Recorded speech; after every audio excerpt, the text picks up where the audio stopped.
कोई आउटसाइडर भी क्लास में आया है?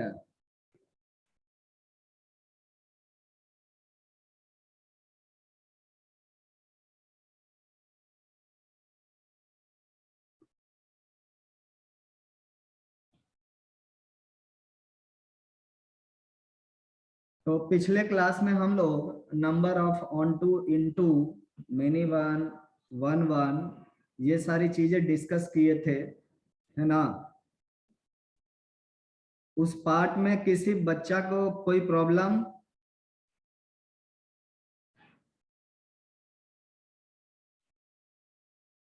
कल जो भी डिस्कशन हुआ था, किसी बच्चा को उसमें कोई प्रॉब्लम है?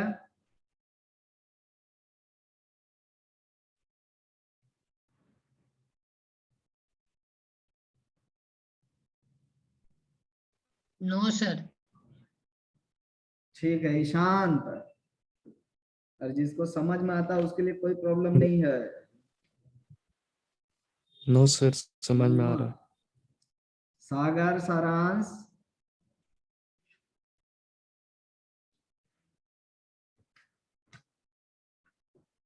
अगर प्रॉब्लम नहीं है तो आप लोग को असाइनमेंट भी दिया गया था। क्या असाइनमेंट था? In chapter exercise 2। कर लिए? यस सर, उसका लास्ट का 2 क्वेश्चन नहीं हुआ सर। लास्ट का 2 क्वेश्चन नहीं हुआ। सो आप लोग में जो भी अटेम्प्ट किए हो, जो जो क्वेश्चन डाउट है उसको पूछ लो, उसको डिस्कस करेंगे।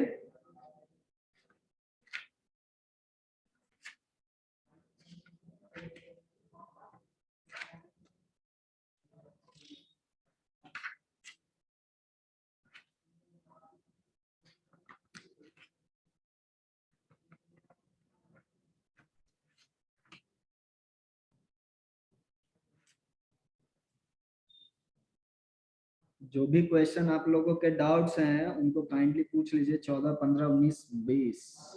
सो 14 और 15 से हम लोग को स्टार्ट करना है।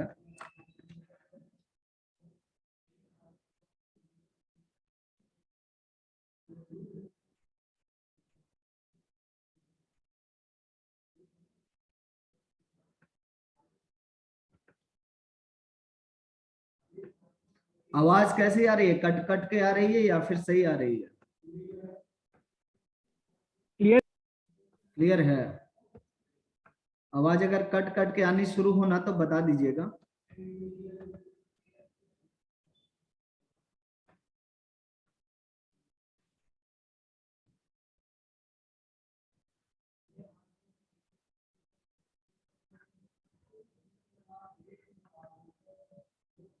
अच्छा, एक इंफॉर्मेशन है आप लोग के लिए। 26, आज क्या 27 ना है?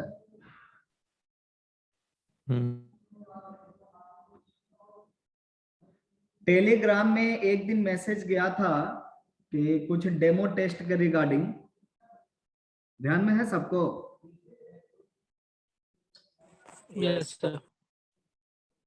तो उसमें कितने लोगों ने रजिस्टर नहीं किया है?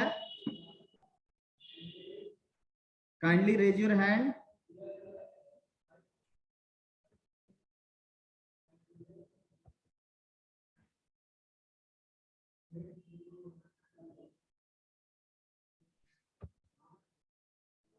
ओके, और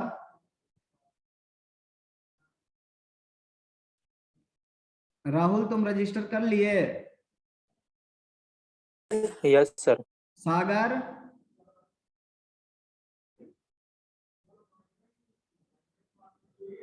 और अनीश का क्या रीजन है रजिस्टर नहीं करने का? सर याद नहीं था, कर देंगे। कर देंगे नहीं, इसलिए था कि कम से कम पता चले कि आप वहां पर रजिस्टर्ड हैं और आपका टेस्ट थोड़ा सही मैनर में हो। चुकी प्लेटफॉर्म चेंज हो गया, अब तुम्हारा टेस्ट जो होगा ना वो डिजिटल प्लेटफॉर्म पर होगा। इसी के लिए वो लिंक दिया गया था कि रजिस्टर कर लो जल्दी से जल्दी। जिसके पास भी पैनेसिया आईडी वगैरह है ना? अनीश, सारांश का क्या है प्रॉब्लम? सर वो हम देर से देखे थे, टाइम खत्म हो गया था तब तक। टाइम खत्म हो गया फिर भी रजिस्टर कर लो। वो डेमो टेस्ट के लिए था कि टेस्ट आप वहां पर दे पा रहे हो कि नहीं दे पा रहे हो। लेकिन डेमो टेस्ट का मतलब ये था कि अगर आप नहीं भी दे पाओ तो आगे से उसी प्लेटफॉर्म पर टेस्ट होना होगा। तो आपका लॉगिन हो रहा है नहीं हो रहा उसके लिए वो मैसेज था। तो एक बार आप रजिस्टर करके चेक कर लो, अगर नहीं रजिस्टर वगैरह होता है ना तो इशू बता देना। समझ गए? Yes sir.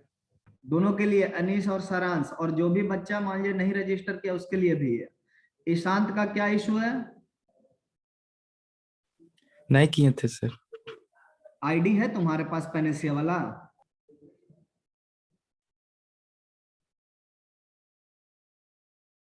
आपके पास पेनेसिया आईडी है ईशांत?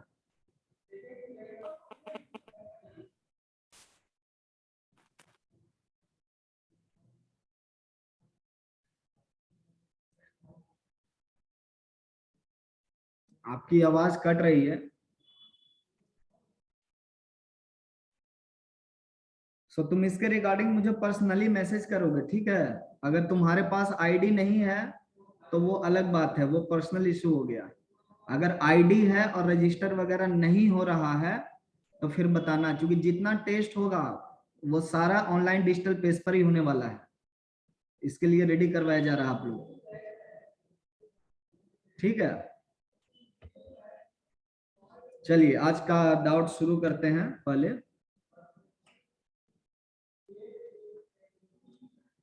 सबसे पहले 14 number,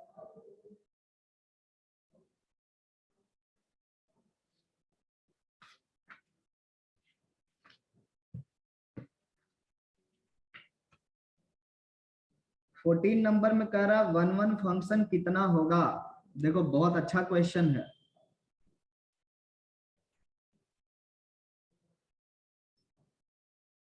one two three four और आपका फंक्शन है ए से ए में,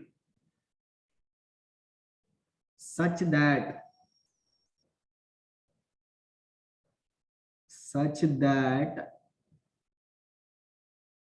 if I not equal to I is कितना हो जाएगा। देखिए इसका मतलब क्या, पहले आप समझो। इसका मतलब ये है कि अगर हम मैपिंग अगर क्रिएट कर रहे हैं ए सेट से ए सेट में, तो 1 2 3 4 और 1 2 3 4, तो आपका कोई भी आई अपने आप से अटैच नहीं हो सकता। मतलब वन का जो इमेज बनेगा वो 1 नहीं हो सकता है। Image of 1 cannot be 1. Similarly, image of 2 cannot be equal to 2. मतलब कोई भी अपने आप से अटैच नहीं हो सकता फंक्शन के अकॉर्डिंग। तो इसको किस तरह से विजुअलाइज करोगे आप?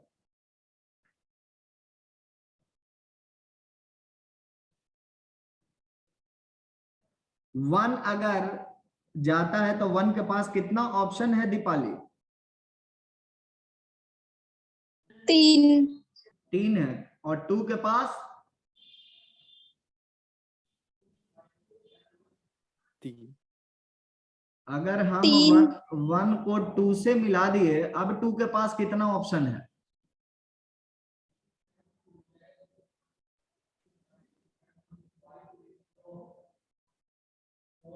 अब 2 के पास कितना ऑप्शन है? क्या अभी भी 3 ऑप्शन है?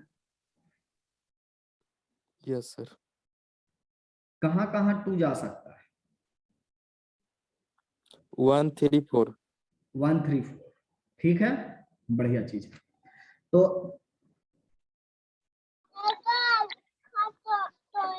3 के पास कितना ऑप्शन है? 4। 3। 4 ऑप्शन है। 3 एक सर। आप यहाँ Three. पर ध्यान दीजिए, 1-1 मैपिंग है ना, अनीश सही बोल रहा है। 1-1 मैपिंग का मतलब होता है कैसा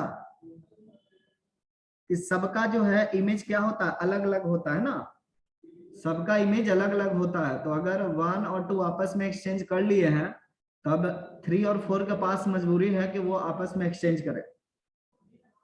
सबका एरो डिफरेंट जगह पे जाना चाहिए, यही ना 1-1 का मतलब। तो यहाँ पे हम 1 के लिए ऑप्शन चेक किए तो मेरा कितना आया, 3 आया। फिर 2 के लिए ऑप्शन चेक किए तो हमारा फिर से कितना आ गया, 3 ऑप्शन आ गया था, बढ़िया चीज है। लेकिन 3 के लिए जैसे ही गए ना, वो अचानक से सडनली ड्रॉप हो गया, ठीक है। जबकि 2 होना चाहिए, नेचुरल जो होता है पीएनसी का प्रॉब्लम, उसमें क्या होता है, फैक्टोरियल रीअरेंजमेंट होता है, राइट। बट यहाँ पे फैक्टोरियल रीअरेंजमेंट काम नहीं कर रहा है, क्लियर। तो क्या मैं इसको इस तरीके से विजुअलाइज कर सकता हूं कि मेरे पास बॉक्स नंबर 1 है, 1 से लेकर के 4 बॉक्स नंबर है, ये फर्स्ट बॉक्स है, ये सेकंड बॉक्स है, ये थर्ड बॉक्स है, और ये आपका फोर्थ बॉक्स है। तो 1 इसमें नहीं जा सकता है, 2 इसमें नहीं जा सकता है, 3 इसमें नहीं जा सकता है, 4 इसमें नहीं जा सकता। ये कुछ याद नहीं दिला रहा है, जिसका जो पोजीशन है वो अपने पोजीशन पर नहीं जा सकता है।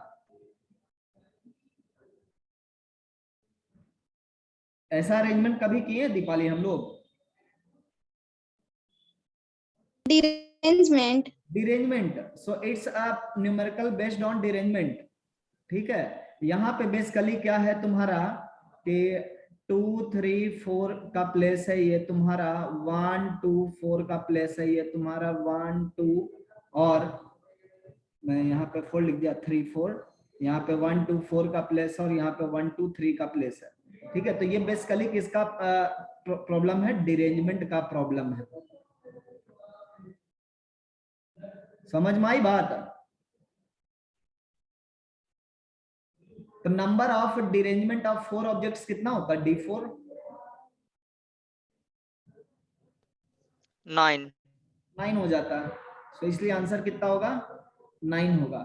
अगर आपसे 1-1 मेंशन नहीं करता ना, तो बात अलग होती।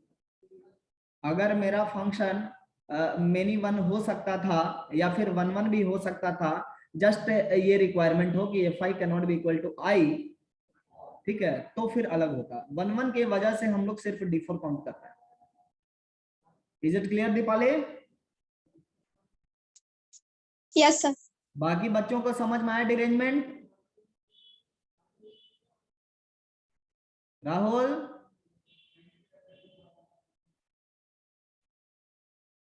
Anish, yes sir.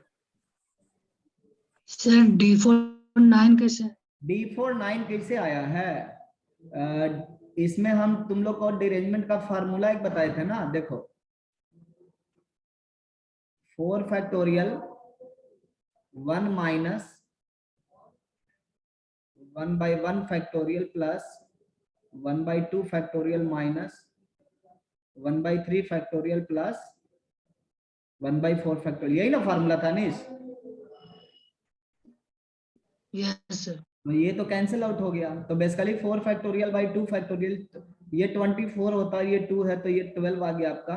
उसके बाद माइनस करना है 4 factorial by 3 factorial which is equal to 4, and plus 4 factorial by 4 factorial which is equal to 1। So overall we get 9। Calculation समझ में आया? Yes sir. ठीक है। सो हम लोग नेक्स्ट न्यूमेरिकल करते हैं।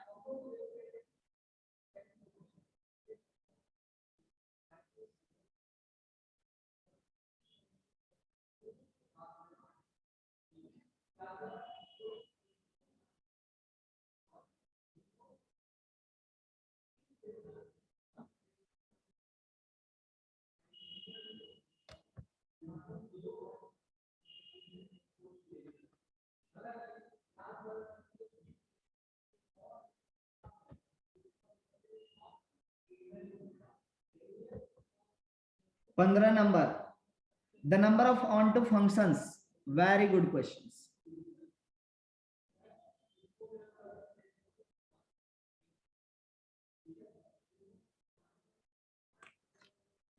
अच्छा ठीक है, इसको बाद में इरेज कर लेंगे।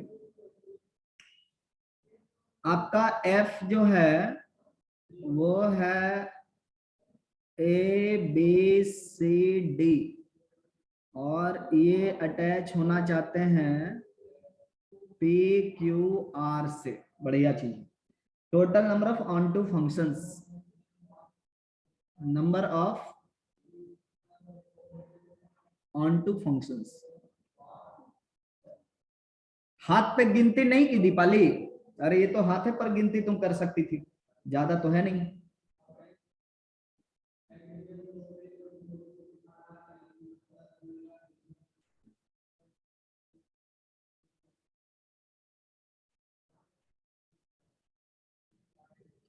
Number of onto functions है ना। ऑन टू फंक्शन किसको कहते हैं?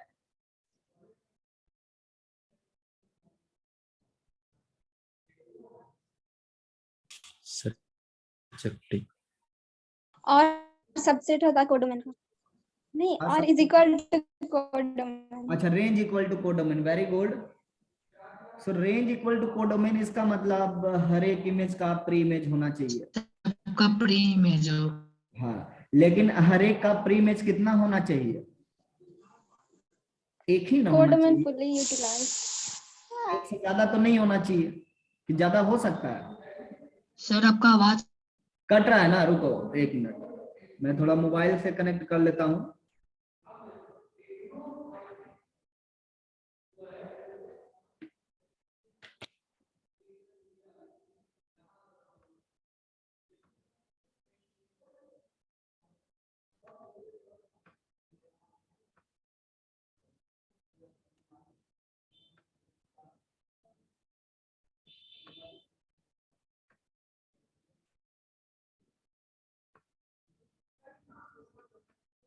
हेलो, अभी आवाज कैसी है? अभी यस सर क्लियर अभी है। क्लियर है। कुछ सुधार हुआ है ना? अब देखिए, हम लोग बात कर रहे हैं कि हर एक पी क्यू आर का कोई ना कोई प्री इमेज होना चाहिए। तो अब ये बताइए कि पी क्यू आर का अगर प्री इमेज होना चाहिए तो हम लोग को उल्टा साइड से भी ध्यान रखना होगा कि प्री इमेज तो ज्यादा हो सकता है, लेकिन फॉरवर्ड साइड से मोर देन वन एरो नहीं निकलना चाहिए ना।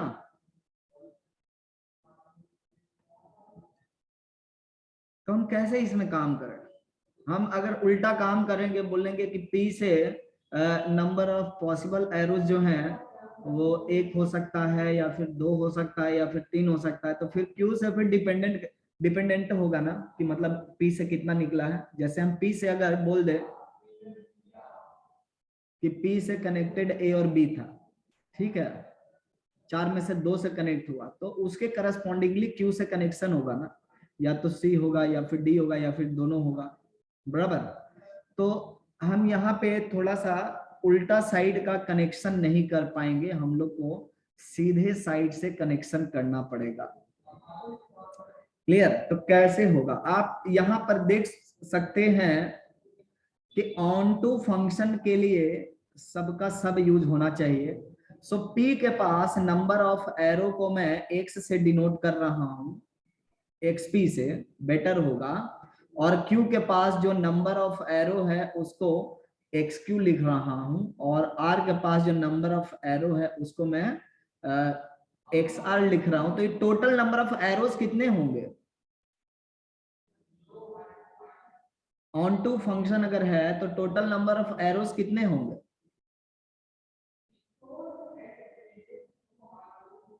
ये नंबर ऑफ एरोज है, number of arrows, xp plus xq plus xr, total number of arrows function में कितने होंगे? कोई बता सकता है? सर एक से चार भी तो निकल सकता है ना इसमें। बिल्कुल, चार भी निकल सकता है। So total number of arrows कितना होगा?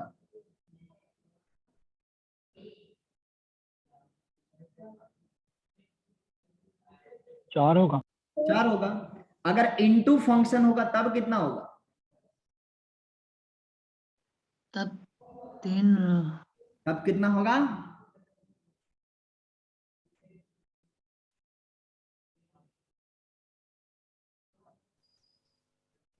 चार। तब भी 4 ही होगा। एरो काउंटिंग कहाँ से होता है? लेफ्ट टू राइट होता है ना। सो यहाँ पर जितने एलिमेंट होंगे उतना एरो तो डेफिनेटली होगा ही, और उतना ही एग्जैक्टली होगा, उससे ज्यादा और कम नहीं होगा। ज्यादा और कम हुआ इसका मतलब वो फंक्शन नहीं है। समझ में आई बात?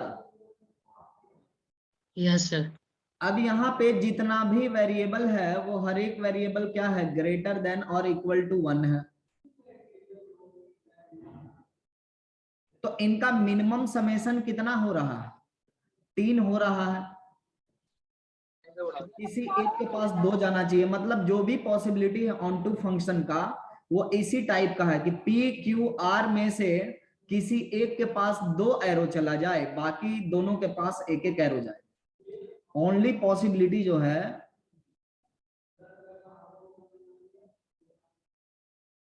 Only possibility one of PQR has 2 arrows.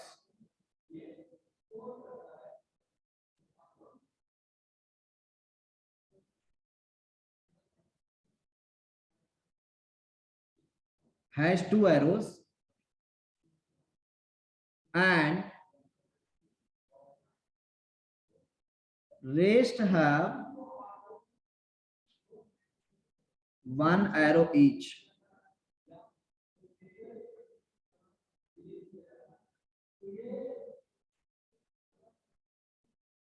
है ना? तो अब इतने तरीके से एरो का डिस्ट्रीब्यूशन करना है। हम सबसे पहले इसमें सेलेक्ट कर लेंगे कि किसके पास 2 एरो जा रहा है। तो 3 में से किसी एक के पास 2 एरो जा रहा है। सो 3C1 जिसके पास 2 एरो जा रहा है, जिसके पास 2 एरो जा रहा है। उसके बाद वो 2 एरो कहां से आना चाहिए? तो 4 में से किसी 2 से आना चाहिए। सो हम लिख सकते हैं 4C2 चलेगा, और बाकी जो 2 लोग बच गए हैं वो आपस में इंटरचेंज भी कर सकते हैं, क्योंकि एक एक है। तो यहाँ पे 2 फैक्टोरियल होगा।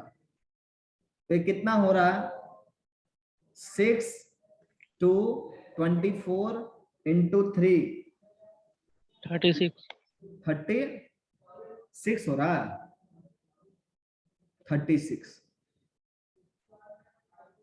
Is it clear to everybody?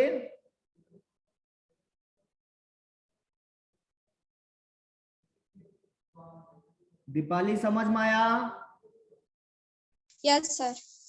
Very good. तो बताओ 3C1 क्या है दीपाली?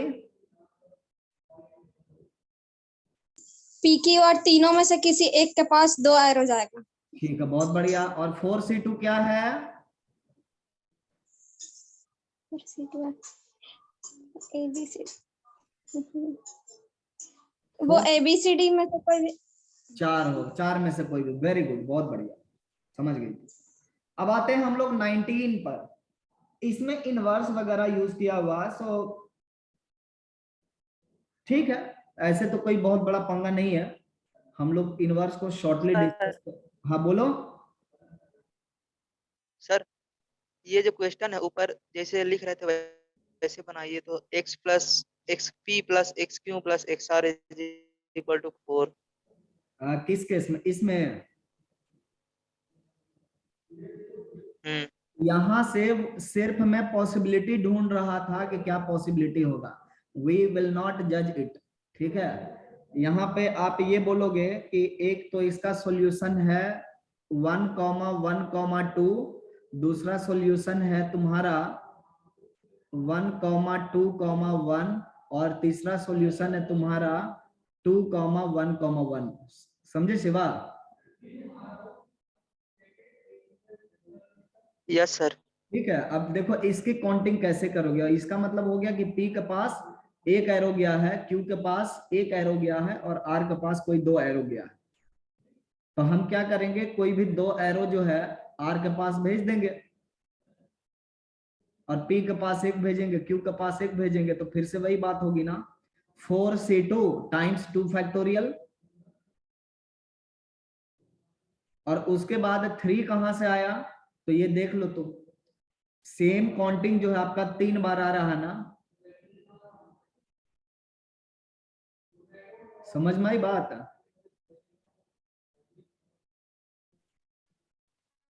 सर इसमें आप उस तरीके से जनरल डायरेक्टली नहीं सॉल्व कर सकते हो, इसका जनरल वर्जन भी है, एक फॉर्मूला है, वो आपका इंक्लूजन एक्सक्लूजन से बनेगा, तो आप इसमें इंक्लूजन एक्सक्लूजन का फार्मूला लगा सकते हो, समझे? तो हम लोग 19 पर चले।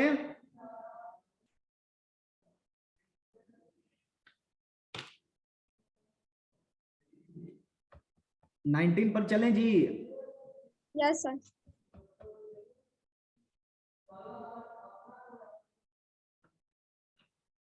देखिए 19,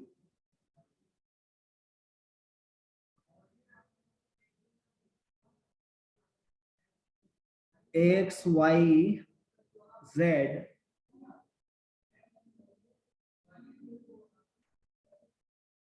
ए बी सी, बढ़िया चीज।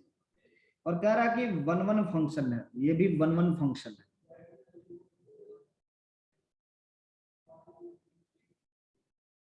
It is known that only one of these statement is true and the remaining 2 are false. So we have 3 statements. First statement, fx not equal to b. Second statement, fy equal to b. And third one is fz not equal to a. बढ़िया चीज है। Okay, तो हमसे पूछा जा रहा है, यहाँ पे ये बताया गया ना कि exactly 1 is true, only single statement is true,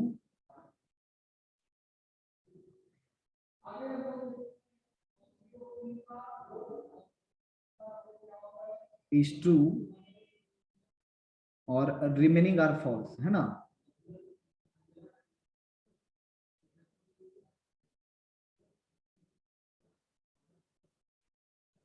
बहुत ही ट्रिकी सवाल है, बहुत अच्छा सवाल, ठीक है, बहुत अच्छा सवाल है, इसको एकदम ध्यान से सुनना है।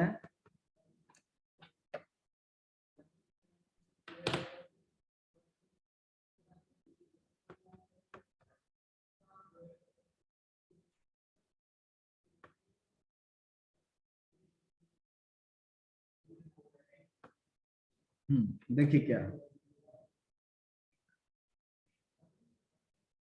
आप ये बताइए कि सबसे पहले फंक्शन 1 1 है, ठीक है, तो किसी एक को ही ट्रू लेना है ना। अगर किसी एक को ट्रू लेना है तो हम सबसे पहले fx not equal to b को ट्रू लेते हैं। केस 1 में मैं फर्स्ट को ट्रू ले रहा हूं, first is true, that is fx cannot be equal to b। अगर फर्स्ट ट्रू है तो सेकंड मेरा फॉल्स है, fy equal to b is false. तो इसका ट्रू स्टेटमेंट क्या होगा, fy cannot be equal to b। मतलब जो भी सत्य बात है वो हम राइट साइड लिखेंगे, है ना, जो भी कंक्लूजन मिलेगा। और यहां पे कह रहा कि fz जो है not equal to a is false, fz a के बराबर नहीं है और ये फॉल्स स्टेटमेंट है, तो इसका ट्रू वर्जन क्या होगा,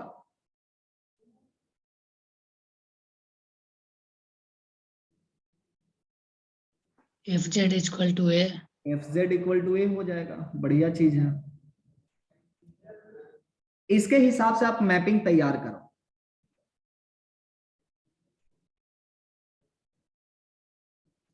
यहाँ पे x y z है और यहाँ पे a b और c है।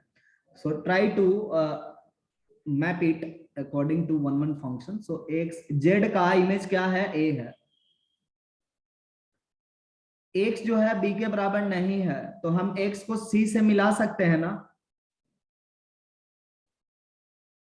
तो y के पास क्या नेसेसरी चीज बचा है वन के लिए, y must attach with b।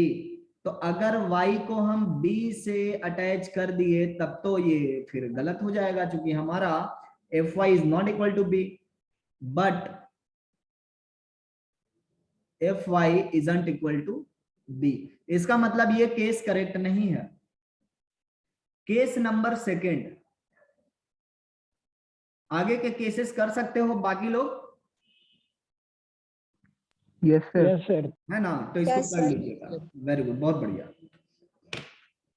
तो नेक्स्ट क्वेश्चन पे चलते हैं हम लोग 20 पर।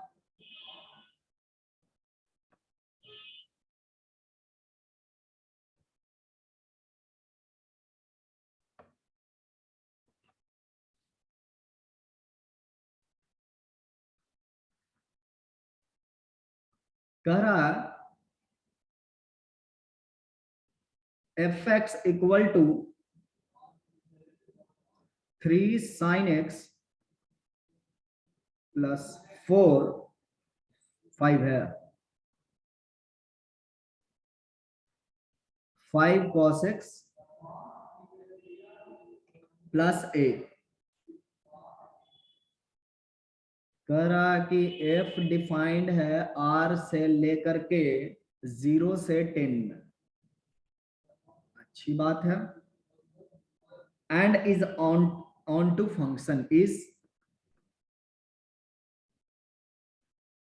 on to function, then which of the following is correct?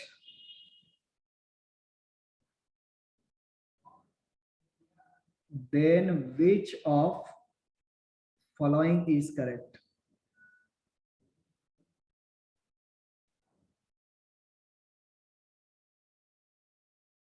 Correct. तो आप यहाँ पे ये देखिए, ऑप्शन जो दे रहा है ना कि a का वैल्यू क्या हो सकता है, ये 5 बता रहा है, दूसरा बता रहा है कि a जो है 5 से कम होगा, और c बता रहा है कि 5 से ज्यादा होना पड़ेगा,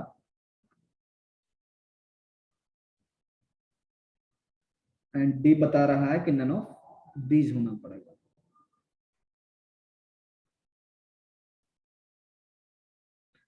अब देखिए यहाँ पे हम लोग को सबसे बड़ा चैलेंज जो है ये ऑन टू फंक्शन है। ऑन टू फंक्शन है तो इसका रेंज क्या हो सकता है, बता सकते हो?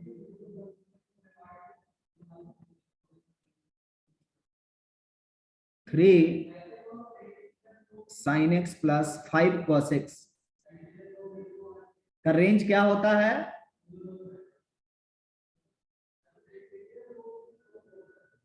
कितने लोगों को याद है 3 sin x plus 5 cos x type के फंक्शन का रेंज?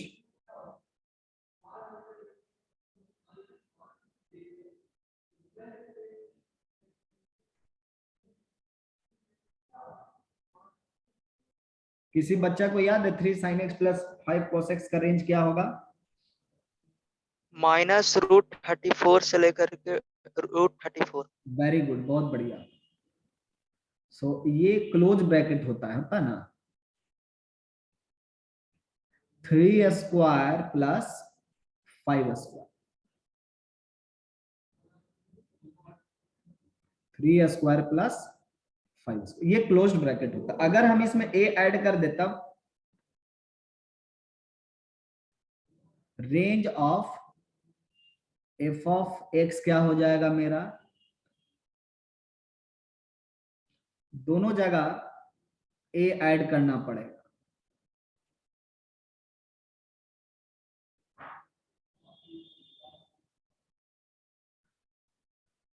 है ना। अब ये बताइए कि हमारा रेंज हर एक केस में एक क्लोज्ड ब्रैकेट है, range is closed bracket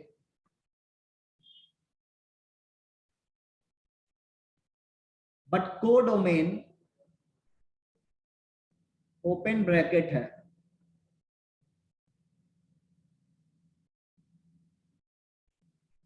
open bracket है, ओपन एंडेड है। क्या ये दोनों सेट कभी बराबर हो सकते हैं?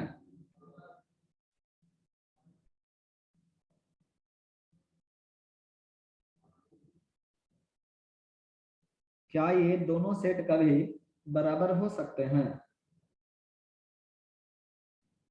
एक ओपन ब्रैकेट और एक क्लोज्ड ब्रैकेट क्या कभी बराबर हो सकता है? No sir.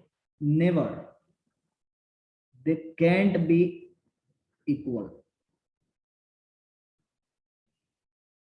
Cantt ever be equal.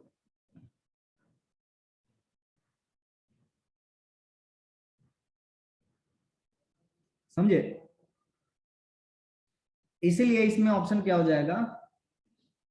B हो जाएगा। अगर ये क्लोज्ड ब्रैकेट रखता ना तो कुछ हम सोच भी सकते थे, लेकिन यहां पर इन्होंने ओपन ब्रैकेट रखा है और ऊपर से ऑन टू फंक्शन बोल रहे हैं। इनटू बोलते तब तो हम कुछ सोच भी सकते थे, है ना। इनटू बोलते तो हम सोच सकते थे कि मेरा जो रेंज है वो सबसेट होना चाहिए इसका, लेकिन यहाँ पर ऑन टू बोले हैं, सो सबसेट नहीं बराबर होना चाहिए, तो बराबरी कभी नहीं हो सकती। समझ में आई बात सबको? Yes sir. Sir yes sir. बहुत बढ़िया। आइए आज हम लोग कुछ नया डिस्कस करेंगे फंक्शन में, आगे की तरफ चलते हैं। लेकिन नया डिस्कस करने से पहले मेरा विचार है कि आप लोग को थोड़ी सी ग्राफ की प्रैक्टिस करवा दी जाए। आप लोग अभी तक ग्राफ में कोई भी चीजें समझने में असफल हो, है ना, नए नए चीजें। और ग्राफ हम लोग को पूरा का पूरा यहाँ पे डिस्कस करना होता है फंक्शन में, ताकि छोटे छोटे फंक्शन की ग्राफ आप खुद भी प्लॉट कर सको, कॉन्फिडेंस गेन होता है उससे। तो आते हैं, आज हम लोग ग्राफ डिस्कशन करते हैं।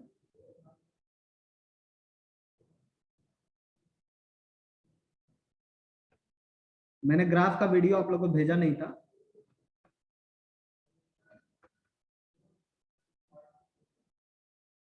तो आज डायरेक्ट वीडियो देख लेंगे।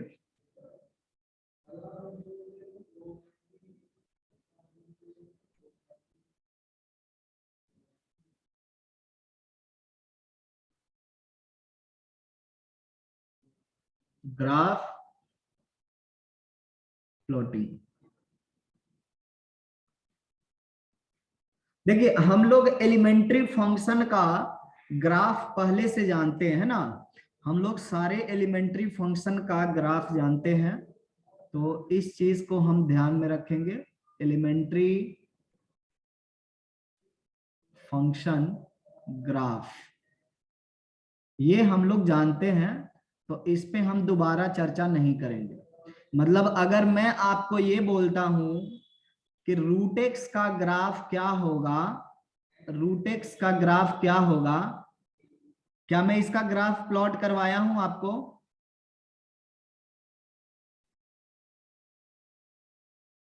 नहीं ना। नो। तो इसका ग्राफ नोट कर लीजिए, ये इस तरह से जाता है।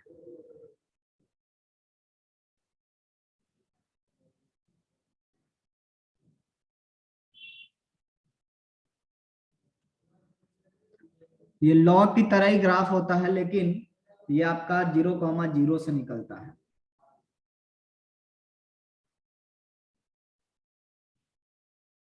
एक्स क्यूब का ग्राफ आप लोग को बताया गया ना। अगर मैं आपसे पूछता हूं कि y equal to x square का ग्राफ क्या होगा, तो आप जवाब दे सकते हो क्या?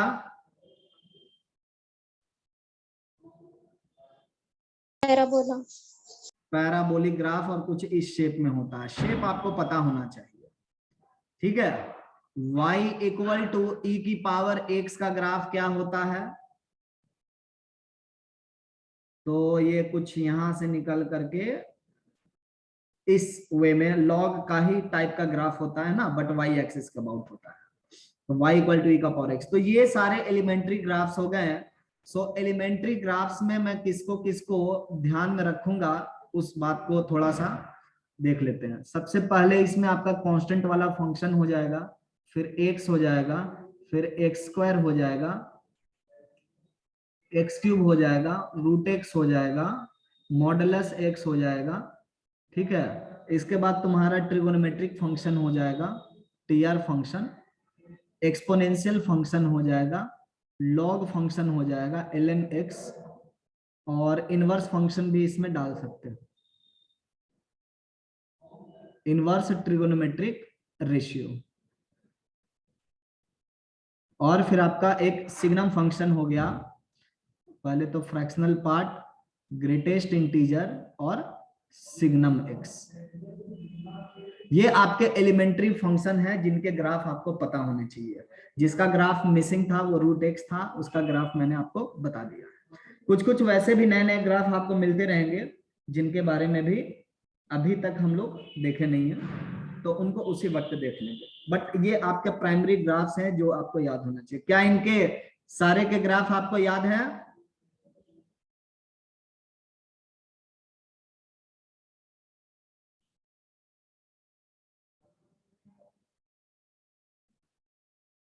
देखो किसी को याद नहीं है। अजय याद है जी? इनवर्स वाला नहीं याद है सर, पूरा नहीं है, थोड़ा बहुत अभी गड़बड़ाता है। गड़बड़ाता है तो उसको एक सही कर लेना, समझे? अनीश सर वही थोड़ा थोड़ा मतलब भूल जाता है कुछ कुछ का। कोई ऐसा बच्चा जिसको सबका याद है? Raise your hand.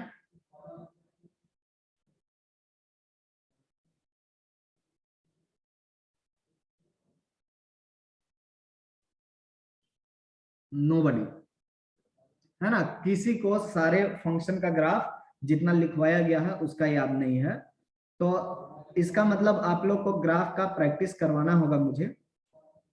जैसे आप लोग को याद होगा कि क्वाड्रेटिक जब हम पढ़ा रहे थे तो उस समय आप लोग ऑनलाइन क्लास ही कर रहे थे, लेकिन सब लोग ग्राफ प्लॉट करके सेंड किए थे ना, तो आज तुम लोग को कुछ वैसा ही काम करवाना होगा। आइए देखते हैं, थोड़ा कोशिश करते हैं क्या है मतलब ग्राफ प्लॉट करने का।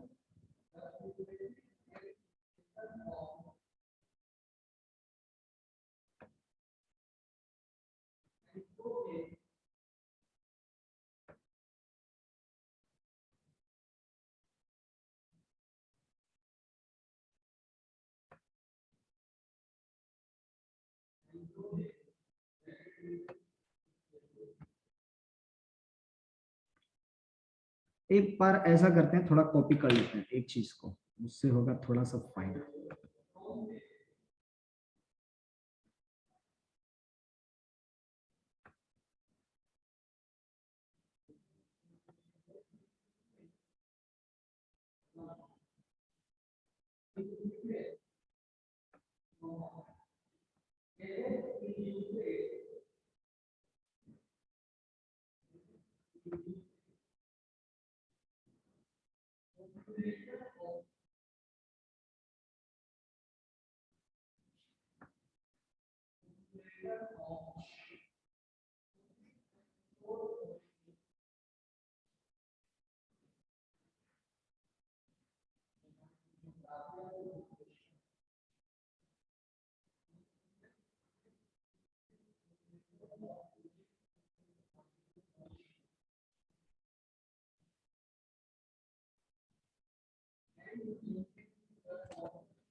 आइए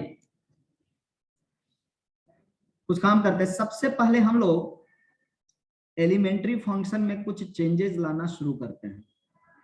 तो सबसे पहला चेंज जो है, अप्लाइंग मॉडुलस।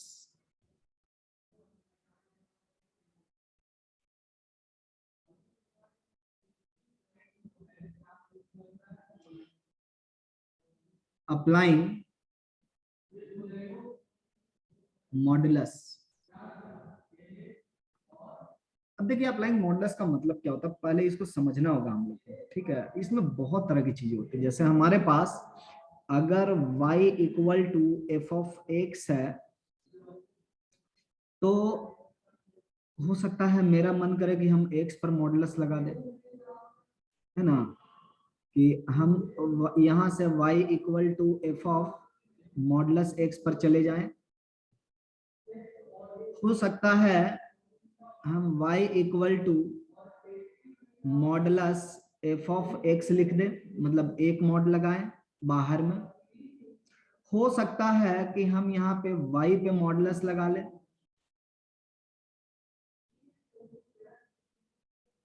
है ना। हो सकता है कि आप दोनों जगह मॉडुलस लगा लें।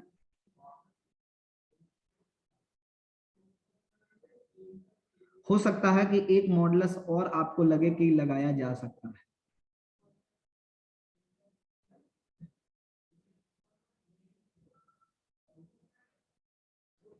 सो टोटल मॉडुलस में कितने केसेस हो गए? 5 केसेस हो गए हैं।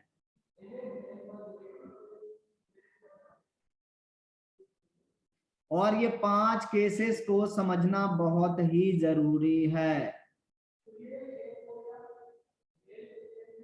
अगर ये 5 केसेस आप समझ गए तो फिर समझो ग्राफ का आधा मास्टरी आपने हासिल कर लिया, क्योंकि यही 5 केसेस हम लोग को करने होते हैं।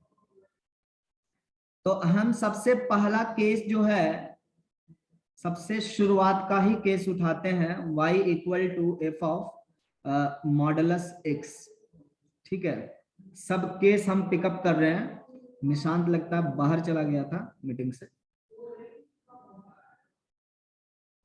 ऐसा नहीं है कि मैं एक ऑर्डर में लिखा हूं, ऑर्डर चेंज किया जा सकता है।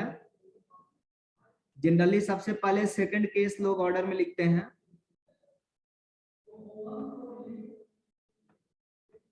देखिए सबसे पहला केस हम कर रहे हैं, y equal to f x का जब ग्राफ हमें पता हो तो how to plot y equal to f of modulus x graph. Basically we are changing x with modulus x, है ना। कैसे यहां पर काम कैसे होगा? तो यहां पे आपको क्या करना है, सबसे पहले आप एक फंक्शन की ग्राफ ले लीजिए, उसको समझने की कोशिश करिए। अच्छा, कंट्रोल,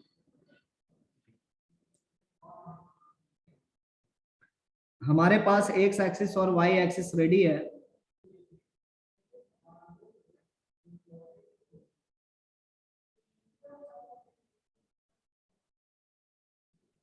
तो यहाँ पे हम एक ग्राफ प्लॉट कर लेंगे, है ना।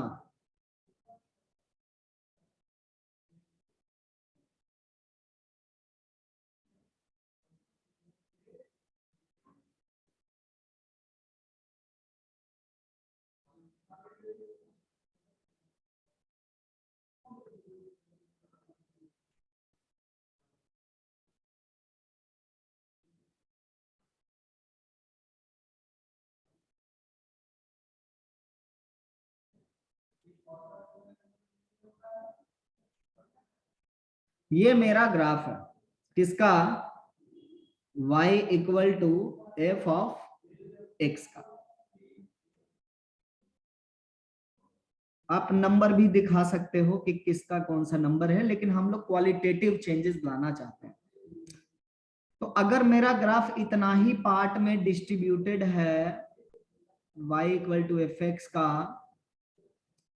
तो यहाँ पे x इक्वल टू मैं a बोल सकता हूं, और ये x टेंडिंग टू इंफिनिटी तक जा रहा है, बट हमें उससे फर्क नहीं पड़ता, हम यहीं पे इसको स्टॉप कर रहे हैं। हम एक पार्ट को समझने की कोशिश कर रहे हैं, बाद बाकी तो हम लोग फार्मूला याद ही कर लेंगे। x इक्वल टू b तक जा रहा है। Is it clear? ये किसका ग्राफ है? y equal to f x का ग्राफ है। तो डोमेन इस केस में क्या है बताओ? तो जनरल जो y equal to f x है उसका डोमेन क्या है? जो लिया गया है ग्राफ में उसके अकॉर्डिंगली हम लोग डोमेन बता सकते हैं क्लोज्ड इंटरवल a से b है ना? क्लोज्ड इंटरवल a से b है। और रेंज की तो कुछ कहना ही नहीं है, ये नंबर से लेकर के ऊपर के नंबर तक। मेन चीज पहले फोकस करना होता है डोमेन पर कि डोमेन क्या है। ऐसे रेंज भी हम लोग फोकस कर सकते हैं, तो हम रेंज भी ले लेते हैं। y इक्वल टू ये आपका k2 है और ये आपका y इक्वल टू k1 है। सो रेंज क्या हो जाएगा मेरा? k1 से लेकर के k2 तक का नंबर रेंज हो जाएगा, है ना? अब देखिए आपने f के बाजू में क्या लगा दिया? मॉडुलस x लगा दिया है। तो मॉडुलस x लगते ही मॉडुलस x का वैल्यू कहां से कहां के बीच में होना चाहिए? आपका a से बीच के बीच में होना चाहिए। डोमेन आप चेंज कर रहे हो ना, आप जैसे ही ट्रांसफॉर्मेशन कर रहे हो यू आर चेंजिंग डोमेन। आप क्या कर रहे हो? डोमेन चेंज कर रहे हो। सो इस फंक्शन की सबसे पहले आपको डोमेन फाइंड करनी होगी given the domain of original function, parent function. So हम यहां पे इसकी डोमेन फाइंड करेंगे। डोमेन फाइंडिंग के लिए मॉडुलस x कहां से कहां के बीच में जाएगा बच्चा? b से छोटा होगा और a से बड़ा होगा। x इक्वल टू ये 0 है लाइन, तो ये तो निगेटिव नंबर है ना? a निगेटिव नंबर है या नहीं है? Yes sir. तो इससे तो हमेशा बड़ा ही होगा। तो अगर हम इस इक्वेशन को सॉल्व कर ले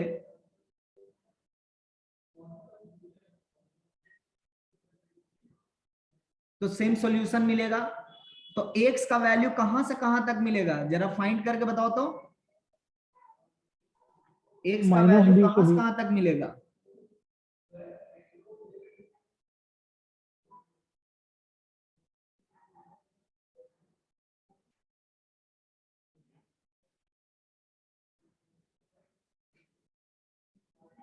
-b से b तक मिलेगा। ये समझ में आई बात सबको? -b से b तक मिलेगा।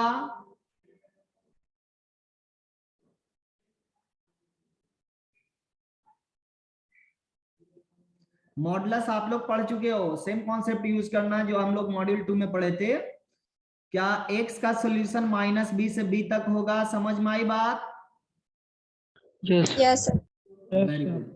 अब देखिए पहले डोमेन मेरा a से b था, अब डोमेन मेरा क्या हो गया? -b से b हो गया। इसका ये मतलब हो रहा है कि फंक्शन जब हम प्लॉट करने के लिए तत्पर होंगे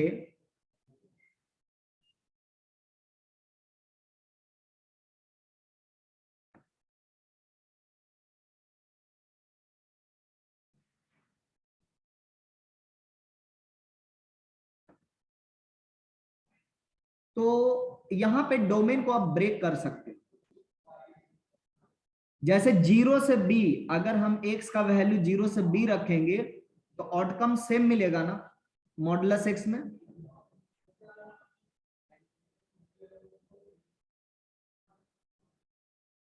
हम मॉडल इस फंक्शन की बात कर रहे हैं। सो जब हम x का वैल्यू 0 से b तक लेंगे तो यहां पे मॉडुलस x का भी वैल्यू क्या होगा? 0 से b तक होगा।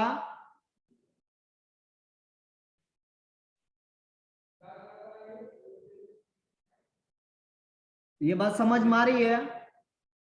Yes sir.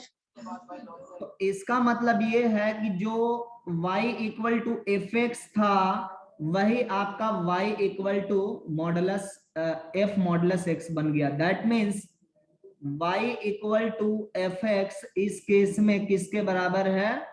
f of modulus x के बराबर है, जब मेरा x जो है वो 0 से लेकर के b तक जाता है। तो क्यों ना हम इसी का ग्राफ ले ले इस केस में।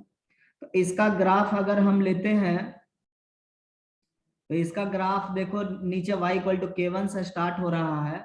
सो ये मेरा लेटेस्ट से k1 नंबर है, और k1 नंबर से स्लाइटली बड़ा, और उसके बाद फिर से डाउन लगभग उतना ही है, और फिर से ये अपवर्ड जाता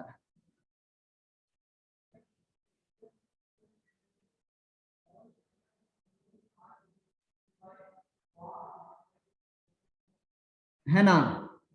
ये y इक्वल टू k2 तक चला गया, और ये आपका y इक्वल टू k1 से स्टार्ट हुआ।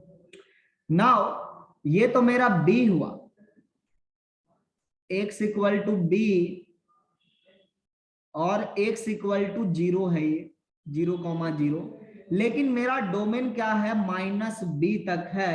मतलब जितनी लेंथ हम यहाँ पे कवर किए हैं उतना ही लेंथ मुझे बैकवर्ड डायरेक्शन में जाना होगा, और let us suppose this thing as -b। अब हम लोग को ये देखना है कि -b से 0 में क्या होता है। -b से 0 में क्या होता है, हम इस चीज को समझने का प्रयत्न करेंगे। देखिए क्या है, जब मेरा y equal to f of modulus x है, और ये जब मेरा x इक्वल टू -b से 0 में ले रहा हूं, तो यहां पर मैं माइनस यूज कर सकता हूं जी।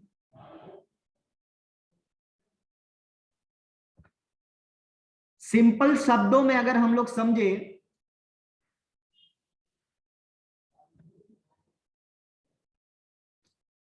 सिंपल शब्दों में अगर हम लोग समझे, तो हम -b रखेंगे तो ये f ऑफ b बनेगा।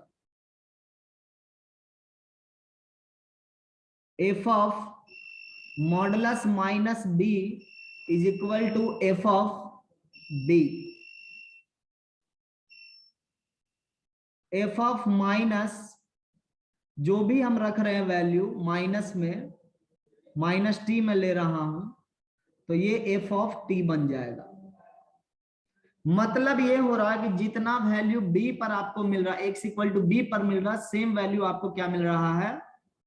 x इक्वल टू -b पर मिल रहा है। तो हम यहाँ पे इसको फोकस कर लेंगे। अब देखो, जितना आपका x इक्वल टू c अगर हम मान ले, तो x इक्वल टू c पर जो वैल्यू मिल रहा है वो सेम वैल्यू हमें x इक्वल टू -c पर मिलेगा। Yes sir. इसका ये मतलब Yes, sir. हो रहा है कि जो जो वैल्यू से आप यहाँ पे राइट साइड गए थे, वो सेम वैल्यू के साथ आप यहाँ पे डाउनवर्ड मूवमेंट करोगे ऐसे।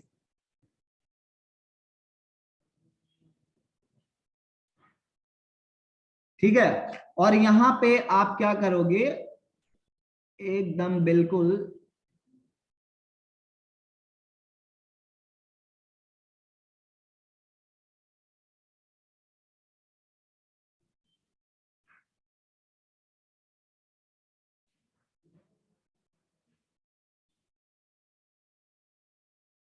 तो ग्राफ देखने में कैसा लग रहा है?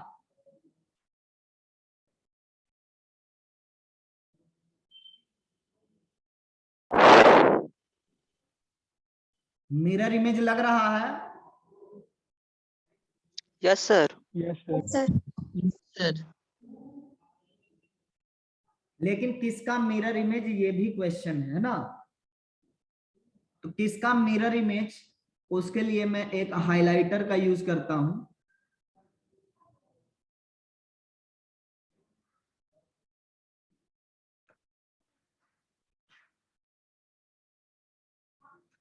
इसका मिरर इमेज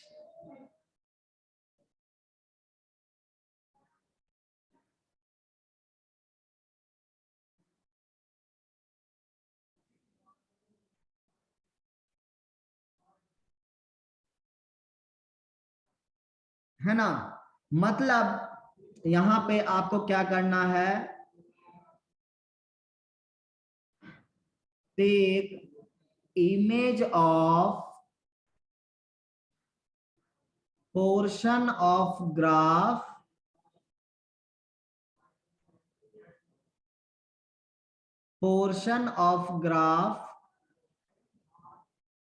corresponding to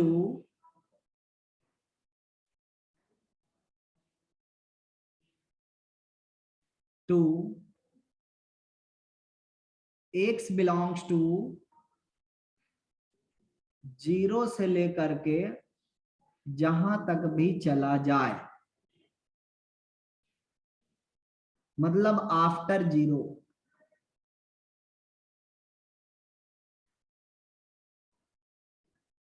यही काम करना होगा आपको। मतलब x में अगर मॉडुलस लगाते हो तो 0 के बाद जो भी पोर्शन है ग्राफ का उसी का मिरर इमेज ले लेना। समझ में आई बात? ऐसा क्यों कर रहे हैं? क्योंकि डोमेन मेरा ना कौन डिसाइड कर रहा है, 0 के बाद का चीज डिसाइड कर रहा है। तो यहाँ पे दो चीज है, एक तो है आपका डोमेन में क्या चेंजेस हो रहा है, और नया जो डोमेन, जो इनलार्ज डोमेन होगा या मॉडिफाइड डोमेन होगा, उसमें से कैसे बिहेवियर होगा मेरे फंक्शन का। समझ में आई बात? Yes sir. सर कोई ऐसा बच्चा जिसको समझ में ना आया हो?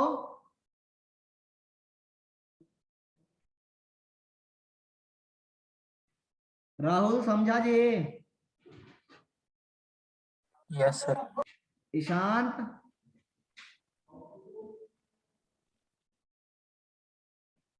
सागर?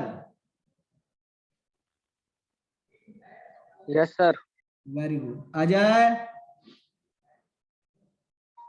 Yes sir. तुम लोग को सबको पूछेंगे तब यस बोलता है। ई कॉमन सर हाईलाइट में क्या एक होता है बार वो में फिर यस से बोल बता दे दीजिए। तो टाइम काटने का हमको मौका ना मिले। मेन चीजें सब नोट करता रहता है तो फिर माइक ऑन करना ये सब हम समझ सकते हैं।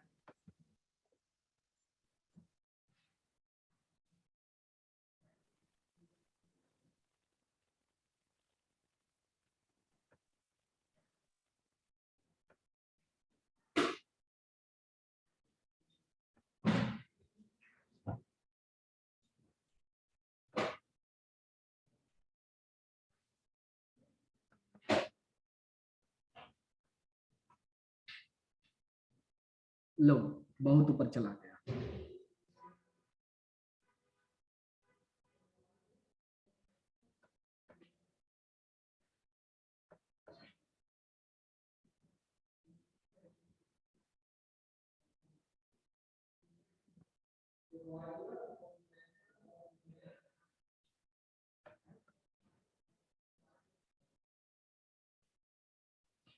कहाँ चला गया ये?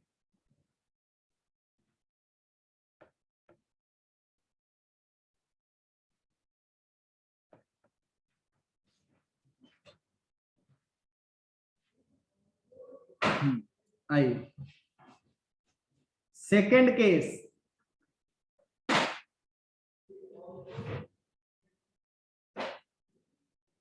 इस बार मैं y equal to f x का ग्राफ,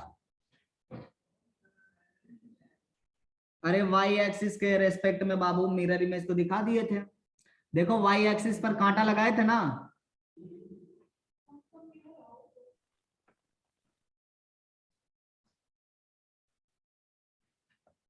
लो देख लो।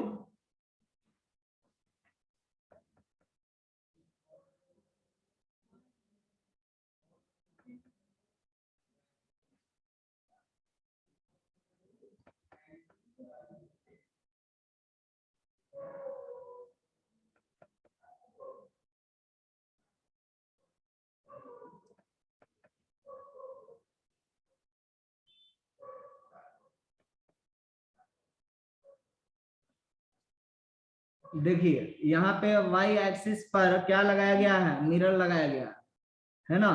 तो इसके अबाउट मिरर इमेज है। समझ गए शांत? मैं लिख भी देता हूं, in x equal to 0 line.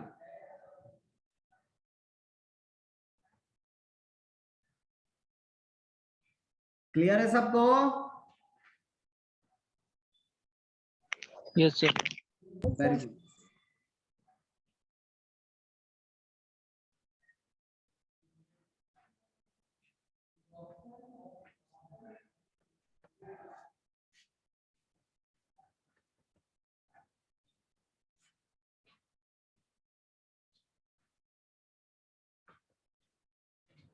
आइए देखिए, हम लोग इस बार जो चेंज करने जा रहे हैं, y equal to f x में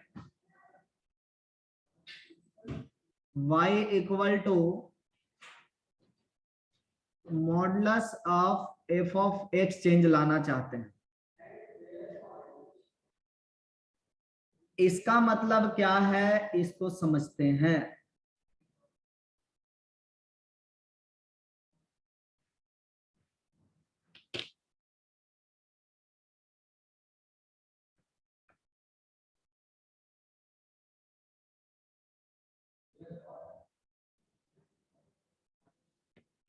देखिए सबसे पहले बात, जैसे हमारे पास एक एग्जांपल में ले रहा हूं कि मॉडुलस में क्या चेंज हो सकता है डोमेन में। y इक्वल टू मेरे पास साइन एक्स है, और मैं y equal to modulus sine x की बात कर रहा हूं।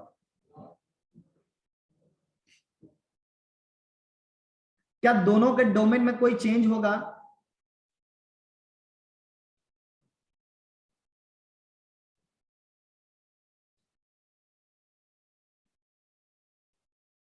No sir.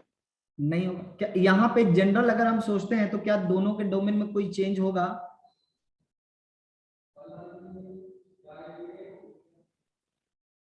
नो। नहीं ना चेंज होगा। जैसे यहाँ पर भी x पर कौन ऑपरेट कर रहा है? f कर रहा है। यहाँ पे भी x पर कौन ऑपरेट कर रहा है? f कर रहा है। सो डोमेन मेरा इस केस में भी क्या होगा? बराबर होगा। सो डोमेन इक्वल है। यहाँ पे जो भी डोमेन है वहां पे सेम डोमेन है। So no change in domain, no change in domain.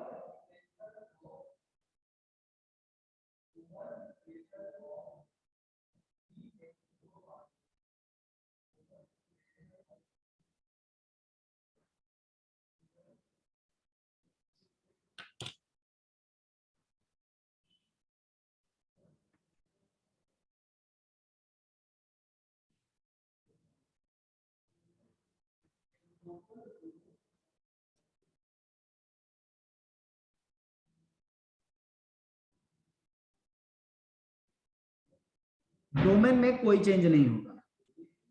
इसका यह मतलब हुआ कि ग्राफ का जितना पोर्शन हम डिसाइड करेंगे उतना ही पोर्शन पर जो भी होना होगा वो होगा। तो हम एक ग्राफ पहले जैसा ही ग्राफ ले सकते हैं, लेकिन स्लाइटली चेंज करेंगे उसको।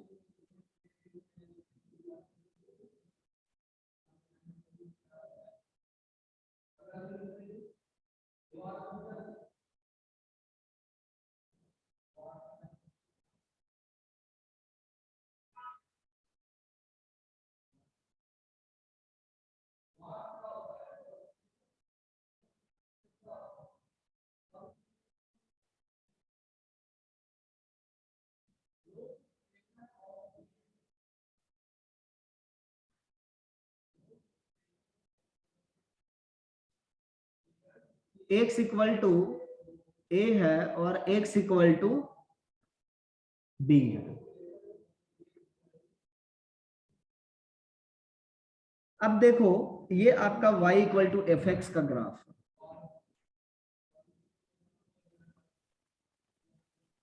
क्लियर? ये आपका y equal to f x का ग्राफ है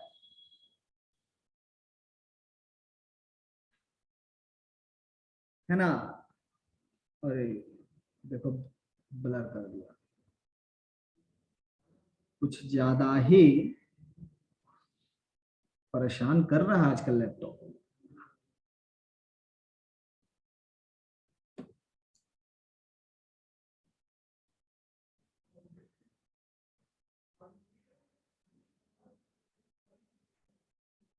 y equal to f of x का ये ग्राफ है।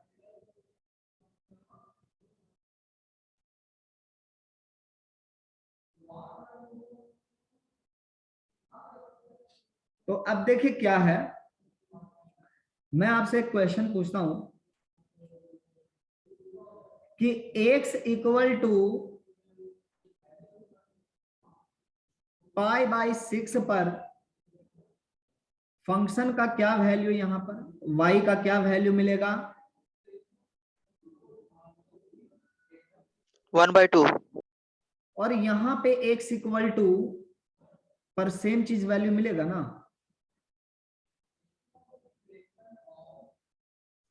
अगर हम x equal to minus pi by 6 ले ले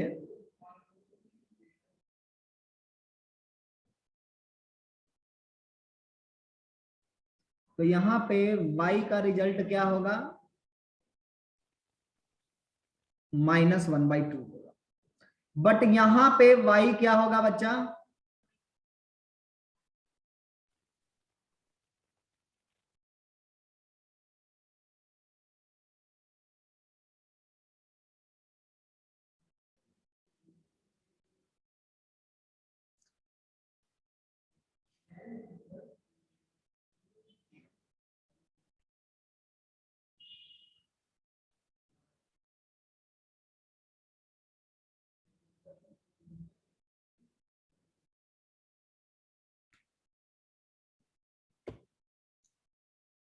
यहां पर रिजल्ट क्या होगा?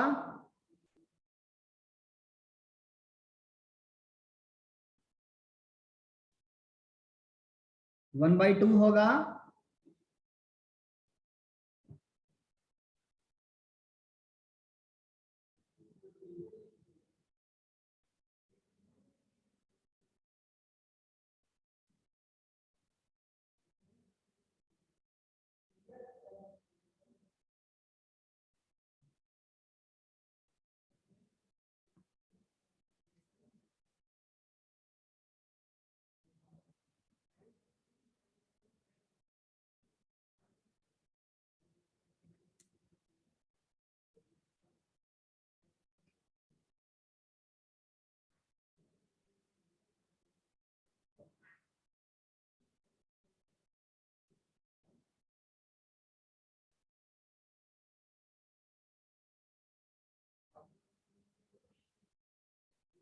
तो दोनों केस में रिजल्ट क्या है? 1/2 है। तो आप देखो यहां पे y का वैल्यू पॉजिटिव आ रहा है, मतलब साइन एक्स जहां जहां पर पॉजिटिव है वहां पर कोई चेंज है क्या? जिस जगह पर साइन एक्स मेरा पॉजिटिव है वहां पर कोई चेंज है क्या? No sir. नहीं। सर। इसका मतलब हम लोग को वो रीजन पहचानना होगा जहां पर साइन एक्स का वैल्यू पॉजिटिव है। क्लियर? तो वो कौन से रीजन है जहां पर साइन एक्स का वैल्यू पॉजिटिव है? किस रीजन को हम लोग पॉजिटिव मानते हैं जहां पे साइन एक्स पॉजिटिव है? कौन सा रीजन है?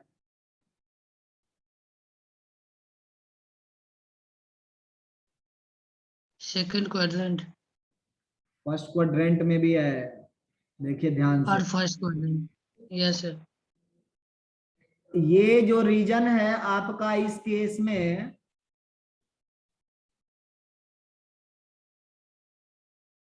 साइन एक्स पॉजिटिव है ना?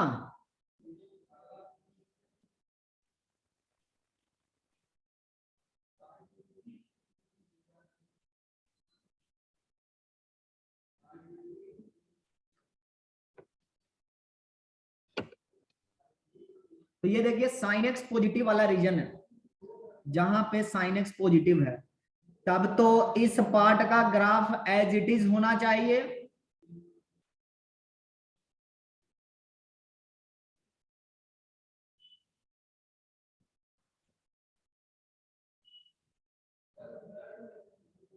है ना। तो इस पार्ट का ग्राफ एज इट इज हम लोग लेंगे।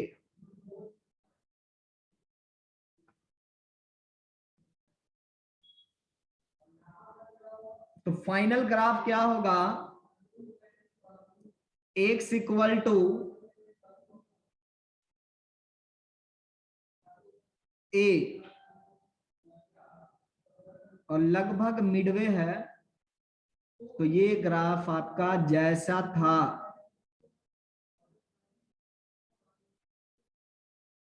वैसा ही जाएगा, मतलब जितना हाइट था उतना ही जाएगा, उसमें कोई चेंजेस नहीं मिलेंगे। और ये पार्ट जो है आपका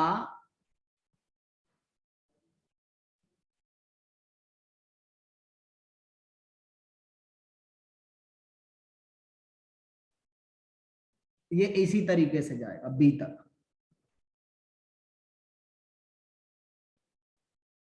तो ये जो पार्ट है ग्राफ का उसके साथ क्या होगा, जो डाउनवर्ड पार्ट है ग्राफ का इसके साथ क्या होगा। डोमेन तो मेरा सेम है, इसका मतलब इस पार्ट में ग्राफ मिसिंग तो नहीं होगा।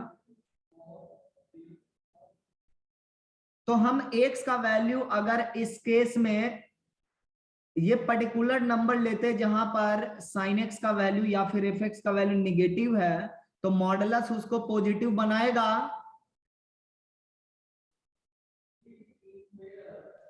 Yes sir. Yes sir. इसका मतलब ये पॉइंट जो है ये ऊपर जाएंगे ना, तो ग्राफ आपको इस तरह से दिखाई पड़ेगा।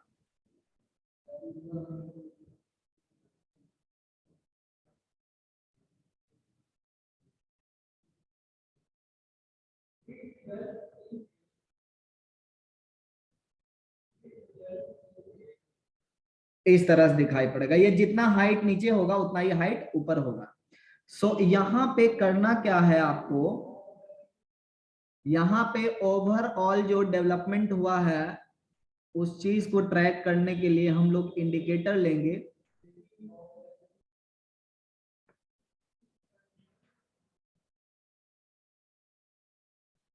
और ये ब्लू वाला पार्ट जो है इसका इमेज ले लेना है। मतलब यहां पे नोट करने वाली बात क्या है, take image of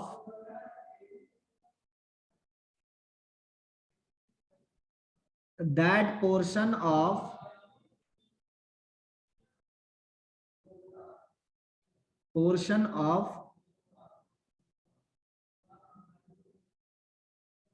graph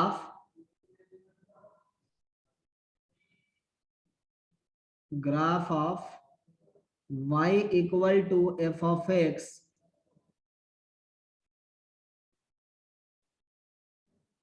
where f of x is negative in x axis, in x axis. Leave the remaining part as it is. Leave the remaining part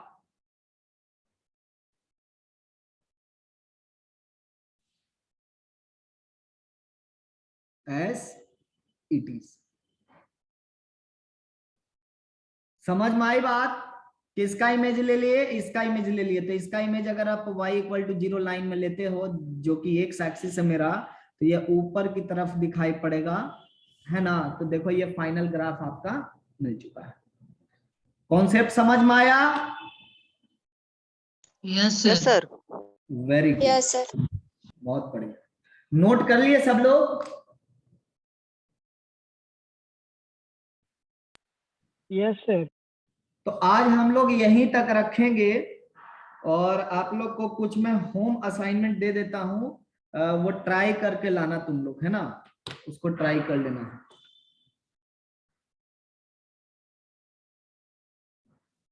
home assignment तुम लोग को क्या लगता है ऑफलाइन के लिए बुला लूं? यस सर, ऑफलाइन कर दीजिए। Yes sir. No sir.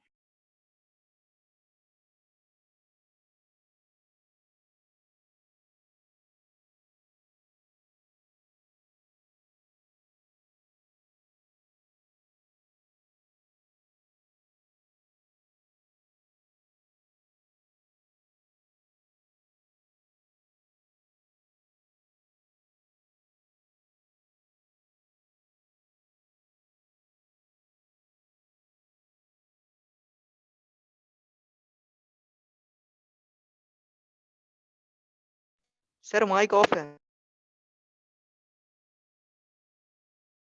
करना था माइक ऑफ।